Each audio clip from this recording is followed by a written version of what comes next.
This is the Relentless Podcast. My name is Christine. I'm a small business owner and student of success. I have become obsessed with talking with other entrepreneurs about their strategies, struggles, tactics, and routines. One of the key qualities that all of these individuals have in common, their ability to be relentless. Hey guys, Happy New Year. Welcome back. I hope you all had a great 2023, but we are starting 2024 off running. I just wrapped up a conversation with Jim Hendrickson, who just purchased Parker's, which is now Parker's on Fall in Seneca Falls. We welcome him to the world of entrepreneurship, and we talk about what led him to purchase the business, what the process was like, some of the challenges that he might face going forward, and just kind of the future of entrepreneurship, especially in downtown Seneca Falls. So here, take a listen.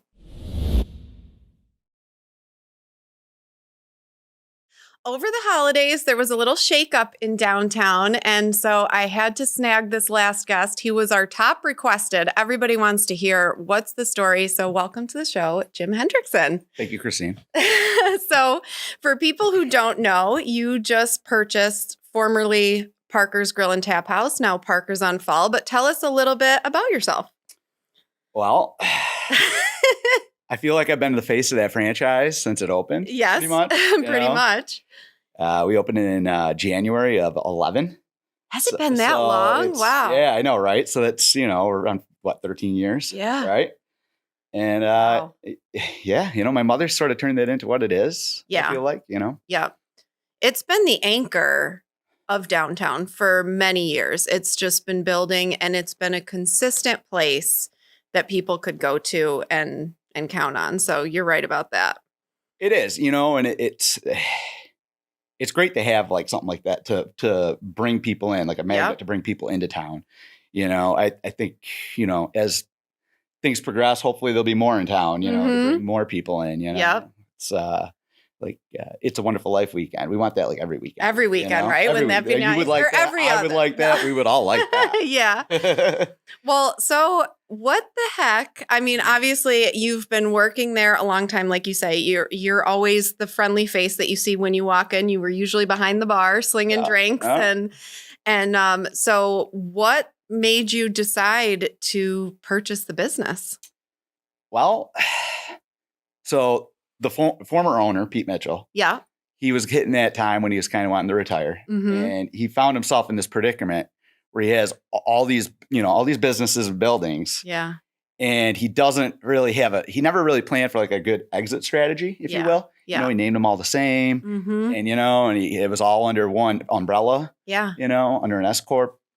So he came to my mother first, and he's like, listen, I'm looking to get out. Would you or Jimmy or Stephanie, your family want to take this on? Yeah. And, he gave us a couple different options, to either lease or purchase or, co-own, Mm-hmm. and so, I did due diligence and just sort of ask people with experience. Yeah. And I'm like, you know what? I'm going to try to buy it. I think that's probably the best option. Uh-huh. Buy the building, buy the business, that way it's all mine. Yep. It's my responsibility too, but Yeah.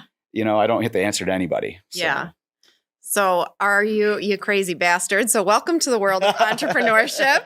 Full on, right? I just went I dove in both feet. head first. Well, that's so exciting. So what, for people who don't know, and I know a little bit, but like, what is that process? Do they do a valuation and you do it, based on that? Like, what's that process look like?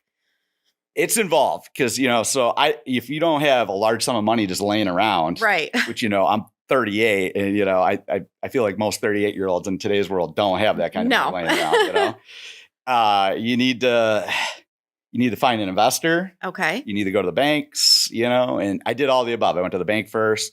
They told me, well, you need this much for a down payment. So I'm like, well, I got to find that. So then I went and found a private investor. Okay. Secured that. Went back to them, like, here, I got this. And, the bank wasn't just going to lend me the money either. I had to give them a business plan and future projections. Oh, yeah. And, to really sell it, you know, and it, lo and behold, they gave me the loan. Yeah. Well, and like, so you realize who I am. Like, I know. You can't believe it. Well, so at all during the process in seeing the breakdown and seeing like, okay, we got to hit these numbers. We got to do this. And then realizing like, holy shit, this is me. This will be mine. Did you get cold feet at all? Oh my God, there was multiple times. It was a really lengthy process. You know, we started talking about it it was probably back in like November of last year. Okay. The previous year, 2022. And then we did, then 2023 was all the purchasing process. Right. And, it's like, when you get attorneys involved. Oh, yeah. I got to tell you, I think the world would run much smoother and easier if there was less attorneys involved. I'm a believer in that now. It was just a very lengthy process. Yeah. It finally came to fruition, right after It's a Wonderful Weekend. Yep. Yeah. So what was that feeling when it was officially done and you're standing in front of your new building, your new business? It was odd. It was a relief, but it was strange. And, people ask me like, how's it feel? Like, I think I'm still numb a little bit. Yeah. It's like, it hasn't really sank in yet. Yeah. Well, and because you've been working there for so long, so you're still kind of doing the same things. I'm still like an employee. It's weird. I just go in, I do my part, and it's just weird, Well, that's awesome. It's exciting. Yeah, I had Dan Sessler on here, and he talked a little bit about, because he purchased an existing company after starting his own from scratch, and talking about the difference and talking about the fact that like, oh yeah, you're paying a pretty price for an established, well-run business. Absolutely. But at the same time, the customer base is there. All these things are there. And I had to laugh a little bit. I was reading, you should never read the comment section, but I read the comment section on the post and I was dying laughing because so many people were like, don't change anything. Or like, leave everything the same. Like people were some people, half were like me who are like, yes, I love this so much, but so how do you feel? Do you feel a little bit of pressure to kind of keep a certain number of things the same just to kind of transition into maybe your vision for Parker's, or like how are you dealing with that? Yeah, you can't reinvent the wheel. Right. It's not, the old saying, if it ain't broke, don't fix it. Yep. And it's true, yes. It's a well-established, we have a great customer base. Yep. People love the items on the menu, but we did feel like it needed a freshen up a little bit, brighten it up. Give some people some modern things, try to follow the trends. Exactly. And I feel like it hadn't been that way. So it was nice in that aspect because we were able to kind of give it a little bit of like brighten it up a bit. Yeah. Yep. Do a little refresh. And, down the road, I don't know, things we'll change things as we go, but we're not, like I said, just little increments here and there. Yeah, absolutely. Well, and I think that's the smartest way to go because like you say, there are people, you have repeat customers already that come back and expect certain things, and it'll be nice for them to come and see their old favorites, see the old hits, but also be like, oh, they've got a burrito bowl now? Like, dang. Talking about the you know what I mean? Podcast, I've heard that's a big loves it. Boost. Yeah. But so do you have any, like, are you guys going to be doing like trivia nights or events or anything like that you want to share that's going to be like coming up? Gabby Cosentino is heading up social media. Yes, she's awesome. She's doing good. I sort of just like, I gave her the keys and I'm like, just go with it. Be mature about it, but go with it. Yeah. And she's doing great. Like our followers, Parker's on Fall on Instagram. Yep. Parker's on Fall. Make sure you give it a follow. We're doing giveaways. We did one giveaway already just to try to, be followers up, Yep. Social media, it's free, it's like, just use it, it's there to your advantage. So we did a giveaway. We're going to do another giveaway. There is going to be something coming up in the springtime. We're not going to reveal it yet. Okay. We are going to do something fun in the spring. All right. It's a little too soon for it. Yeah. No, I think it'll exciting. Be fun. I think it'll be good for all of this community too, for everybody, Yeah. But what else? Where were we going here?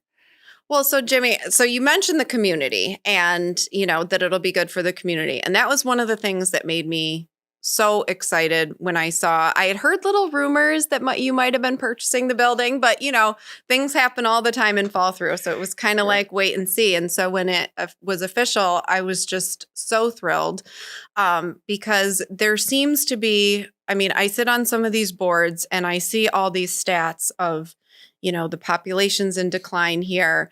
And one of the biggest, gripes that people have is there's not a full downtown. It's not that there's nothing downtown. There's just not a full downtown.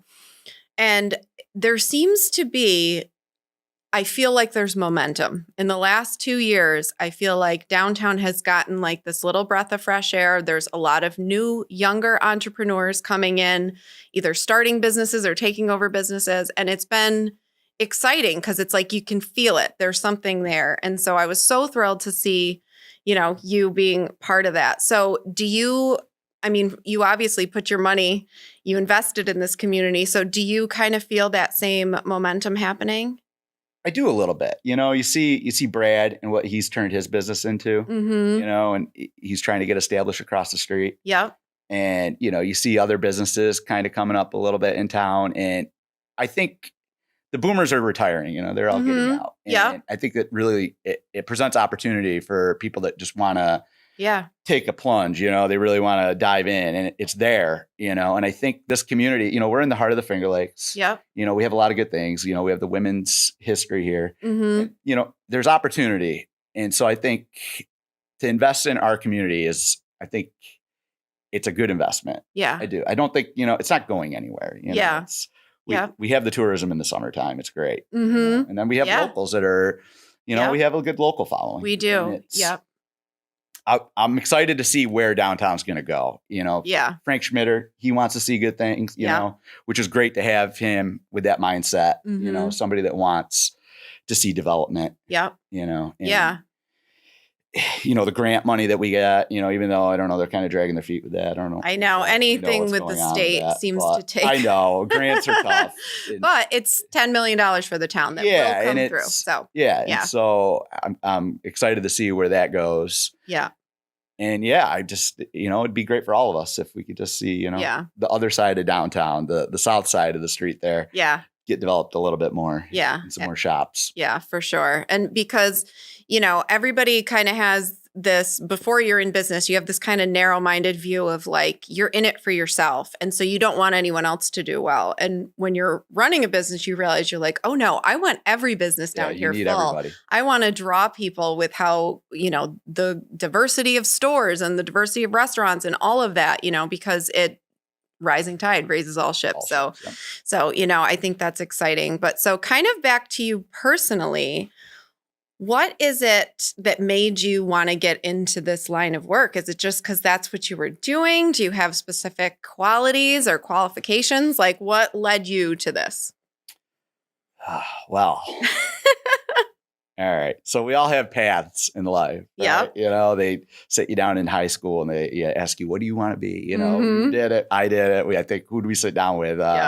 Mr. Dragone. Mr. Dragone. Yeah. Told me that fashion's really tough. Right. Well, and now look at you. Right. No. Now you Sorry, own Mr. your own Dragone. retail business. So it's, I wanted to go into law enforcement when I was a kid. And it just never worked out. I went to school for it, which looking back at that, I wouldn't have done that. I would have went to school for something else. Yeah. Maybe business. Yeah. Would come in handy right now. Would have helped, right? That due diligence. Right.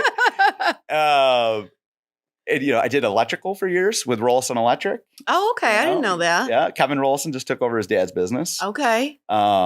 So I did that. And, you can make a great career out of that. I thought about, when I was bartending, I was like, I could open up my own contracting business, I would own my own business. Yeah. Be my own boss. And then, the bartending thing was good, but I was actually starting to get, I don't want to say burnout from it, but the nights and weekends are tough. Yeah. And, then it all just sort of, it fell in my lap, and that's things just how come together. It's how it came, the world works in weird ways. It does. I never would have thought I'd be a business owner of a bar restaurant when I was 18 years old, but now it makes sense. It does. Yeah. I find myself good with numbers, and from that aspect. So I feel like it's kind of meant to be. Yeah. Yeah. And I mean, working there, the ins and outs of it too. It wasn't like you were just stepping into this strange thing, but, just to get to the point of, receiving the offer of, do you want to buy this, to, like you say, coming up with the money, securing the investment, that takes a pretty good amount of discipline as well to get to that point. So are you naturally like a disciplined person? Are you penny pincher? Like, how do you... I've always been pretty good with money. I'll say that. Like I've always been, pretty disciplined there, not running up credit card debt, stuff like that. Try to avoid that, try to save money. You got to save money. Right. Yep. Also, but still, like, if you slack at certain things, you get a little sloppy, like there was a long time when I didn't, exercise or work out or anything. And now it's like, that's religious for me. It's like, I went to the gym before I came here, every morning I get to the gym or I go for a run or a walk, and you have to, I feel, for your mental, for your physical. Yeah. And if you start the day there with that, no matter what happens from there on out, at least you got that, you got that in. Yep. And I think it's a good tone setter for the day. Oh, 100%. I mean, I've done 15 interviews maybe now, and I think 99% of the people have all said the same thing about some type of physical routine that they put themselves. It's like, start the day with something you don't want to do or that's challenging. Yeah. I mean, I look forward to a lot of it, but I mean, now that we're in winter and I'm like, I'll just stay inside and do strength training. And then today I was like, nope, you got to do your outdoor cardio. So I put on my boots and I got out there. But good for you. But I feel like maybe I was like coming up in entrepreneurship during a pandemic. So it might not just be entrepreneurship that led to all my anxiety, but when I wake up, I'm just like a natural worrier. I'm like, what do I got to worry about? What do I got to deal with today? What problems do I got to solve? So my brain is going a mile a minute. So it's like, I need to burn that off in a healthy way, or else I'm bringing that energy into work where I'm like, guys, what do we got to do? You know what I mean? And it's like, and that's just like not a good way to lead. So I feel like it's just a helpful thing to get done early in the day and keeps you on track. Yep. Yeah. So how is that going to be for you? You've had these coworkers that you've been working with for a long time, and now all of a sudden you're owner boss Jimmy. How is that? That's something I'm navigating through. Yeah. Because I still look at them as like coworkers, but they're not. They're my employees now, Right. I have 30 employees now. Yep. Yeah. It's strange. And I'm friends with them. I'm friends with all of them. They're all great people. They all, but I also like need to lead by example now. And if I see something that they're not supposed to be doing, like, hey, you got to, clean that up or, Yep. And there's a learning curve to it, but we're getting there slowly. Yeah, definitely. I know. I'm still learning that myself. I've had moments where I've actually used the word too, where I'm like, I gotta put the boss hat on right now. And I'm like, because I have found that if I let something slide, something else goes. It's a slippery slope. Something else goes. And it's like, and it eats away at me because I have very high standards and, I want things to be a certain way. And so, and I'm very friendly with my employees. And I think it's nice to be able to kind of walk that line, but they know when I'm serious and when I'm like, guys, we need to do better here, whatever. But yeah, so it's interesting because I mean, I've gone out to dinner with my employees. Like, you know what I mean? You have that kind of casual friendship. You had that friendship, that relationship. Yeah. But the respect is there. And that's the part that, it's important to sometimes just be like, okay, Right. And so, but that's interesting because, for you, the fact of like, you guys went from coworkers to now, but again, I mean, you can't let things slip. No. Gotta do things a certain way. You give them an inch. Yep. Well, and now too, I mean, even things that maybe you saw that were imperfections of the way the business ran before, now you have the authority to say, not anymore. I do. And, the way the businesses ran before, because Pete had, he had seven businesses. Yeah. And, he was very successful. Yeah. And some of the waste or leakage, was it was okay because it was, for one, it was it was his money, but he was also like he wasn't hurting. Yeah. But now it's like it's me and it's one business. Yep. And it's like leakage is, you got to keep an eye on that. Yes. So it's, Yeah. So are you kind of starting the year out playing it safe, being a little bit more conservative and waiting to see how things play out? Or are you going to be taking some risks, or what are you thinking? I think for now it's just safe. The tough months are in front of us right now. Mm-hmm. In upstate New York, everybody suffers from the economy with the way the winter is. Yeah. And it's just a time where you just gotta bear down and, you save and you don't spend anything, you don't spend money where you don't have to, and you just wait. And then once summer hits, we'll be rolling, and hopefully, by the end of a calendar year, we'll be in a good spot where we can make some changes. Yeah. Change the decor up, stuff like that, Yeah. Give it a facelift, right? People are like, "Oh, what are you going to change?" Well, I don't know. We're still working on things. About it. So, real quick, you mentioned that you went to school to be a cop. So I had mentioned qualifications, because one of the things that I think about, I know this all happened very organically for you, but a lot of the questions I get is like, what did you go to school for to do this? And so I always kind of like to drive the point home of like, I didn't go to school for this. No. You didn't go to school for this.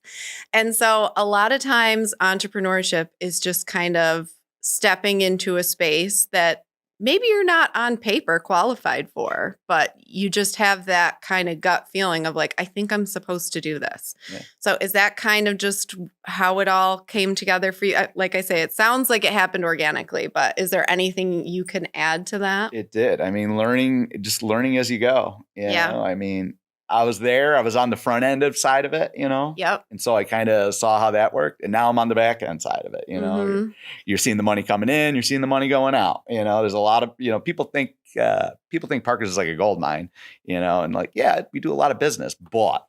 You said 30 employees? 30 employees. I don't know if you know what payroll looks like with 30 employees. It's a lot, you know, and it's a lot of money goes out. And so it's just learning all of that. And there's a lot that goes into it, you know, and we hit the ground running. Yeah. I have my mother, and I'm very thankful for her, because she kind of knows how to do a lot of that, just to at least get it rolling, and then I just learn as I go. Yeah.